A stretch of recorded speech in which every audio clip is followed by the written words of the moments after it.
Welcome my dear students. আজকের ভিডিওতে আমি ক্লাস 9-এর ইতিহাস নিয়ে আলোচনা করব। ক্লাস 9-এর ইতিহাসের দ্বিতীয় চ্যাপ্টার। এই দ্বিতীয় চ্যাপ্টারে বিষয় হলো বিপ্লবের আদর্শ, নেপোলিয়ন বোনাপার্টের সাম্রাজ্য এবং জাতীয়তাবাদ। তাহলে তিনটি বিষয় এখানে আমাদের আলোচনা করতে হবে। আজকে আমি নেপোলিয়ন বোনাপার্ট কিভাবে ক্ষমতায় আসেন ফ্রান্সে সেটা নিয়ে আলোচনা করব। তার আগে একটু কথা আমি বলি। প্রথম চ্যাপ্টারে আমি অনেকগুলো ভিডিও তৈরি করেছি, তোমরা দেখছো। সেখানে ফরাসি বিপ্লবের কারণের মধ্যে রাজনৈতিক কারণ, সামাজিক কারণ, অর্থনৈতিক কারণ, ফরাসি বিপ্লবে দার্শনিকদের অবদান, সংবিধান সভার কার্যাবলী, তারপর বাস্তিল দুর্গের উপর ভিডিও আছে, বাস্তিল দুর্গের পতন, তারপর তোমার নারীদের ভূমিকা ফরাসি বিপ্লবে, তারপর ফরাসি বিপ্লবের ফলাফল ইত্যাদি নিয়ে অনেক ভিডিও আছে এবং তোমরা এগুলি দেখছো। আজকের ভিডিওর বিষয় হচ্ছে, আমি সেকেন্ড চ্যাপ্টার আমি আগেই বলেছি, সেকেন্ড চ্যাপ্টারে বিপ্লবের আদর্শ এবং নেপোলিয়নের সাম্রাজ্য ও জাতীয়তাবাদ। বিপ্লবের আদর্শ বলতে গেলে ফরাসি বিপ্লবের আদর্শ। ফরাসি বিপ্লব ফ্রান্সে এবং তার পাশাপাশি ইউরোপের বিভিন্ন দেশে এবং বিশ্বে একটা আলোড়ন সৃষ্টি করেছে। অন্যায় অবিচারের বিরুদ্ধে এই আদর্শ ব্যাপকভাবে ভূমিকা পালন করেছে।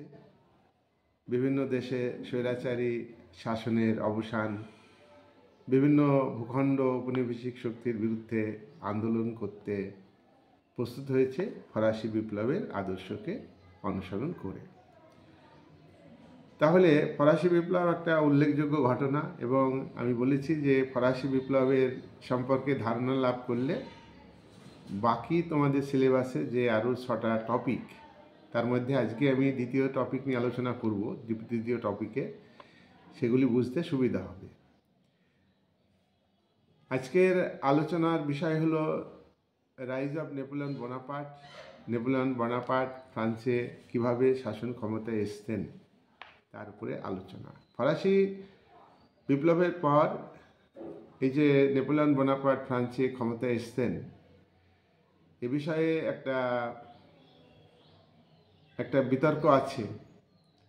নেপোলিয়নকে অনেকে মনে করেন যে নেপোলিয়ন ফ্রান্সের ভাগ্য বিধাতা।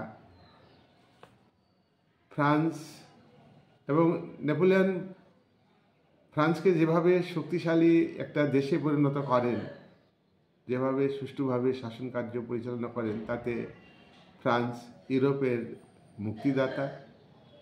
সেজন্য নেপোলিয়নকে ইউরোপের মুক্তিদাতা বলা হয়। আবার অনেকে বলেছেন নেপোলিয়ন বিপ্লবের সংহারক, নেপোলিয়ন বিপ্লবকে ধ্বংস করেছেন। নেপোলিয়ন বিপ্লবের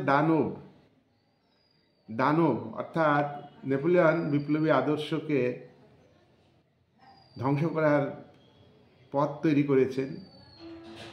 নেপোলিয়ন নরকের আবর্জনা। তাহলে দেখা যাচ্ছে যে নেপোলিয়ন বোনাপার্টের সম্পর্কে পক্ষে বিপক্ষে মত আছে।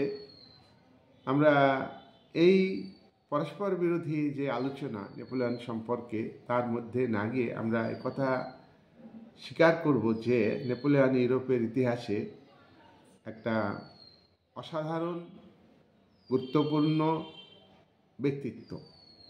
নেপোলিয়নের আবির্ভাবের ফলে ফ্রান্স এবং ইউরোপের একটা নতুন যুগ সৃষ্টি হয়েছে। নেপোলিয়ন বোনাপার্টের জন্ম 1769 সালে 15ই আগস্ট ইটালির অন্তর্গত ভূমধ্য সাগরের কর্সিকা দ্বীপের অ্যাজকুশিও নামক স্থানে নেপোলিয়ন বোনাপার্ট জন্মগ্রহণ করেন। তার পিতার নাম চার্লস বোনাপার্ট, মায়ের নাম লেটিজিয়া। নেপোলিয়ন যেহেতু কর্সিকা দ্বীপে পর্বত সংকুল পরিবেশে মানুষ হয়েছেন, সেহেতু তিনি খুবই সাহসী হন, তিনি কর্মঠ হন, দৈহিক দিক থেকে তিনি খুব শক্তিশালী এবং দক্ষ হন। নেপোলিয়ন বোনাপার্ট ফরাসি দার্শনিক ভলটেয়ারের কবিতা সাহিত্য পড়েছেন। নেপোলিয়ন বোনাপার্ট মন্টেস্কুর স্পিরিট অফ লজ লেটার দি, তারপরে স্পিরিট অফ লজ, তারপরে পার্সিয়ান লেটার্স, ফরাসি রাষ্ট্র ব্যবস্থার যে সমালোচনা পার্সিয়ান লেটার্সে করেছেন মন্টেস্কু, সেই বইটি তিনি পড়েছেন এবং আরও অনেক বিষয় তিনি পড়েছেন। রুশোরও গ্রন্থ পড়েছেন, পড়ে তাদের বক্তব্যের দ্বারা তিনি প্রভাবিত হয়েছেন। নেপোলিয়ন বোনাপার্ট তোমার 17 বছর বয়সে, মাত্র 17 বছর বয়সে ফ্রান্সের গোলন্দাজ বাহিনী অর্থাৎ অশ্বারোহী বাহিনীতে তিনি যুদ্ধবিদ্যা শেখেন এবং এই বাহিনীর সাব লেফটেন্যান্ট পদে অধিষ্ঠিত হন। ফরাসি দেশের সংবিধান সভা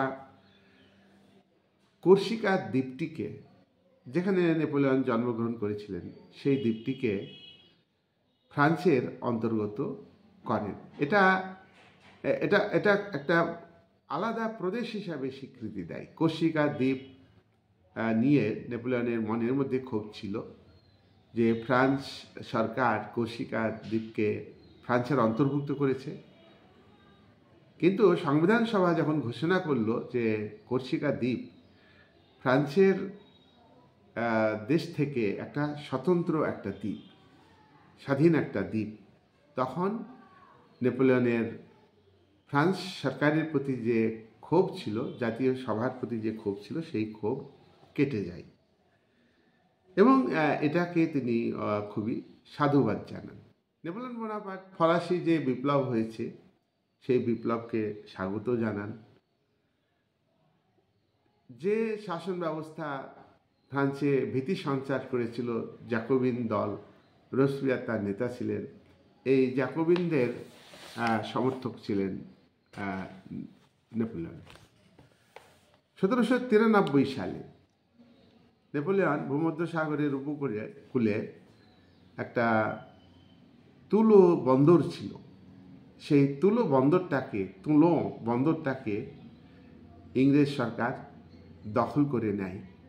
নেপোলিয়ন এই তুলো বন্দরকে তার সেনাবাহিনী দিয়ে আক্রমণ করে এবং তিনি এই তুলো বন্দর দখলে আনেন।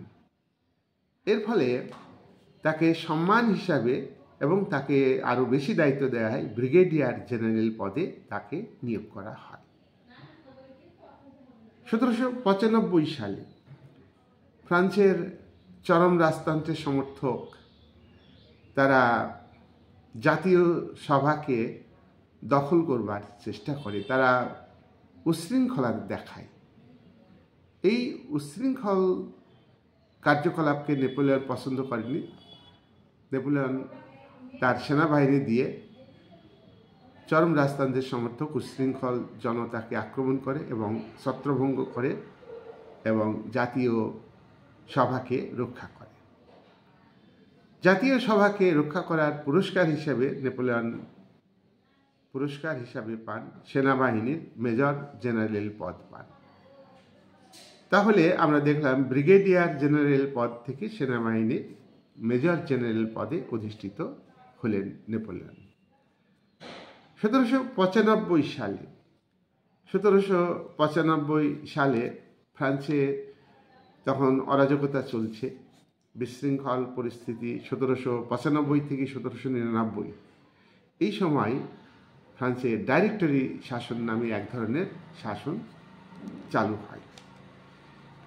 এই ডাইরেক্টরি শাসন যখন চলছে তখন ফ্রান্সকে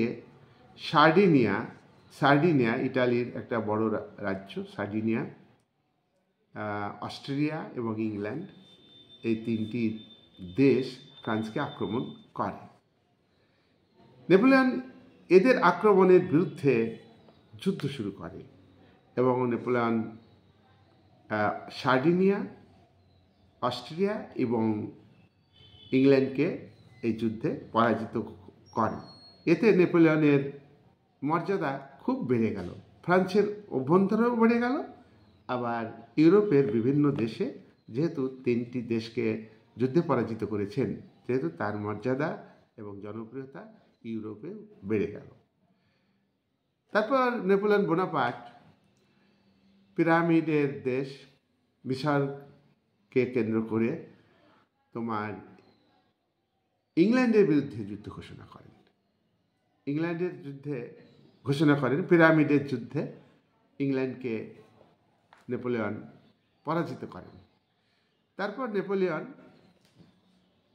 নীল নদের যুদ্ধে ইংল্যান্ডকে আক্রমণ করেন। মিশরের নীল নদকে কেন্দ্র করে যে যুদ্ধ, নীল নদের যুদ্ধে ইংল্যান্ডকে নেপোলিয়ন আক্রমণ করেন এবং নেপোলিয়নের মধ্যে যুদ্ধ হয়। এই যুদ্ধে কিন্তু ইংল্যান্ডের সেনাপতি নেলসনের কাছে নেপোলিয়ন পরাজিত হন। এই পরাজয়ের খবর তোমার ফ্রান্সের মানুষ জানার আগেই, ফ্রান্সের সরকার জানার আগেই তিনি সেখান থেকে ফ্রান্সে চলে আসেন এবং চলে আসার পরে তিনি যখন পিরামিডের যুদ্ধে জয়লাভ করেন, তাকে বিশেষ সম্মান দেওয়া হয়। ফ্রান্স সরকার তাকে বিশেষভাবে সম্মান দেয়। তারপর নেলসনের কাছে তোমার যুদ্ধে পরাজিত হয়েছে, কিন্তু এই খবরটা ফ্রান্স জানে না। তখন ফ্রান্সের জাতীয় সভা নেপোলিয়নকে বিজয়ী বীরের মর্যাদা দেন। যাই হোক, এইভাবে নেপোলিয়নের উত্থান বাড়ছে, তার সম্মান, ক্ষমতা, মর্যাদা বাড়ছে। আমরা আগেই বলেছি 1795 সালে ফ্রান্সে ডাইরেক্টরি শাসন চলছে। এই শাসনে তোমার ফ্রান্সে কোনো আইনের শাসন, নিয়ম শৃঙ্খলা বজায় থাকছে না, শাসনের নামে বিশৃঙ্খলা চলছে। নেপোলিয়ন ঠিক এই সুযোগে, ডাইরেক্টরি শাসন যখন খুব দুর্বল, আইনের শাসন প্রতিষ্ঠিত করতে পারে না, তখন নেপোলিয়ন এই সুযোগে একটা নতুন ধরনের শাসন চালু করেন। তার নাম হলো কনসুলেট শাসন। এই কনসুলেট শাসনের দায়িত্বভার পড়ে তিনজন কনসালের উপর নেপোলিয়ন বোনাপার্ট হলেন প্রধান কনসাল এবং বাকি আর দুজন কনসাল ছিলেন। নেপোলিয়ন বোনাপার্ট প্রধান কনসাল হিসেবে বিশাল ক্ষমতার অধিকারী হলেন এবং বলা হলো যে 1802 সাল পর্যন্ত তিনি প্রধান কনসাল হিসেবে ফ্রান্সকে শাসন করবেন। 1802 সালে নেপোলিয়ন প্রধান কনসাল হিসেবে তিনি ফ্রান্সের সংবিধানকে সংশোধন করলেন এবং সংশোধন করে গণভোটের মাধ্যমে তিনি ক্ষমতায় অধিষ্ঠিত হলেন আজীবনকাল। অর্থাৎ নেপোলিয়ন বোনাপার্ট সম্পূর্ণভাবে ফরাসি সম্রাটে পরিণত হলেন 1802 সালে। তাহলে আমরা দেখছি যে 1799 থেকে 1814 এই সময়কাল পর্যন্ত নেপোলিয়ন বোনাপার্ট ফ্রান্সের ক্ষমতায় ছিলেন। তিনি কনসাল হিসেবে যখন শাসন ক্ষমতা এসেছেন, তখন তিনি ছিলেন সর্বে সর্বা এবং তিনি আইন তৈরি করা, রাষ্ট্রদূত নিয়োগ করা, সামরিক কর্মচারী, অসামরিক কর্মচারী সব নিয়োগের দায়িত্ব তিনি নিজের হাতে নিয়েছিলেন। সংবিধান সংশোধনের ক্ষমতাও তিনি নিজের হাতে নিয়েছিলেন। তাহলে আমরা নেপোলিয়নের উত্থান সম্পর্কে আলোচনা করলাম। আজকে এই অবধি আমি ভিডিও শেষ করব। পরে আমি নেপোলিয়নের শাসক হিসাবে তার ভূমিকা, তার বিভিন্ন কর্মসূচি, শাসন সংস্কার, এগুলো নিয়ে পরে আমি পরের ভিডিও আলোচনা করব। তাহলে আজকের আলোচনা নেপোলিয়ন বোনাপার্ট কীভাবে ফ্রান্সের সম্রাট হলেন, কীভাবে ক্ষমতায় এলেন, তার উপর আলোচনা। ভিডিওটা ভালো করে দেখবে। তাহলে আমি একটু আর দু এক লাইন বলি যে নেপোলিয়ন কিন্তু জ্যাকোবিন দলের সমর্থক ছিলেন। নেপোলিয়ন ফ্রান্সের যে বিপ্লব, সেই বিপ্লবকে স্বাগত জানান, সমর্থন করেন। ফ্রান্সের তোমার যে আইনসভা, তার সমর্থন আদায় করেন এবং তিনি একজন এত যোদ্ধা, এমন সামরিক দিক থেকে দক্ষ, তিনি একজন বিজেতা, হ্যাঁ, যুদ্ধে অনেকগুলো শক্তিকে তিনি পরাজিত করেছেন। তার কর্মদক্ষতা, তার সাহসিকতা, তার বীরত্ব তাকে ফরাসি সম্রাট পদটা তাকে এনে দিয়েছে। আপনি আসেনি এবং তিনি ফ্রান্সের নেপোলিয়ন বোনাপার্টের শাসন সংস্কার এবং বিদেশের সঙ্গে বিভিন্ন যুদ্ধ অভিযান, সেগুলো আমরা আলোচনা করলে বুঝতে পারবো নেপোলিয়নের ক্ষমতা কতটা, এবং তার যে পতনও হয়েছে সেই পতনের কারণগুলো নিয়ে আমি পরবর্তীকালে ভিডিওগুলিতে একের পর এক এই কমপ্লিট করব। এটা তোমরা ভালো করে দেখবে, সাবস্ক্রাইব করবে আমার চ্যানেলকে, আমার পাশে থাকবে, এই বলে আমি আলোচনা শেষ করলাম।